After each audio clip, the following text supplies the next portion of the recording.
There are definitely some funny things in terms of innovation. I mean, I'm pretty sure in China there's an app for everything. I had a friend who was telling me that there's an app now that she can call someone to come bring food and cook in her home for her. So yeah, I'm pretty sure there's just about anything that you could have an app for, someone has made an app for it. Chinese speed, like the speed of development of infrastructure and transportation, it's ridiculous. The efficiency in every service of many different sectors.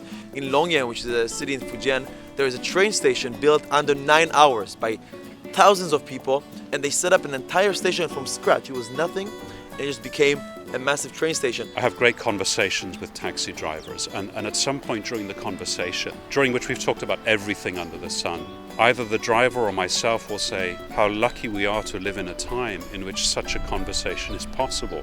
And we remember how 40 years ago or 50 years ago, not only could we have not had the conversation, but physically it would have been difficult for us to even be in the same place, never mind in the same car. I think that in itself is a great indicator of change and of just how far things have come. In the past, there was a large cohorts of expats sent here by their companies, and they had no incentive to learn Chinese or adopt a Chinese perspective on things. But now young people are actually choosing to come here because they want to. It's very interesting for them to live and work in China, and during that time they can learn Chinese. And this is definitely not the case back in 2001. When I first came here, there was two kinds of foreigners. There were three. There were expat package guys, and there were English teachers, and there were tourists. There may have been some outliers, but now you have foreigners working in almost every single industry, and I don't think there's any restrictions for foreigners in any industry. Even state-owned companies are hiring foreigners these days. And so that was definitely not possible. So that's really interesting. Obviously, within China, there have been incredible developments in the last 40 years. And in terms of the rest of the world, because of trade and the globalization of the world and the interdependence, China's now become this key country to the development of the world. Whether that's through industry and trade and exports out of China, which is obviously the majority, but also in terms of talent that is coming from China and potentially getting educated abroad and then coming back to China or dispersing around the world.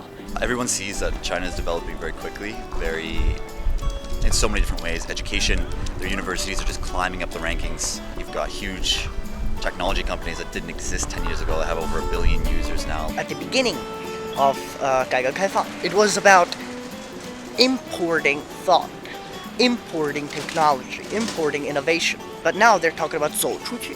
We have to export the thought, export innovation. So leading economically, politically, and culturally. Before, actually, China will need the world to develop. That's why China started 改革开放 and start to all this new policy come into the China and to develop better. And now world need China to become better. No matter what kind of trades, no matter what kind of program they're going on the world, it's always including China.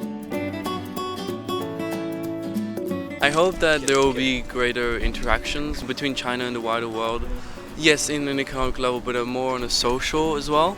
That there will be more comprehension of each other's ideas and culture. 那么我就是非常期待以后的幸福值的这个提高，人民有保障，人民具有安全感，并且自信。我非常期待这种转变。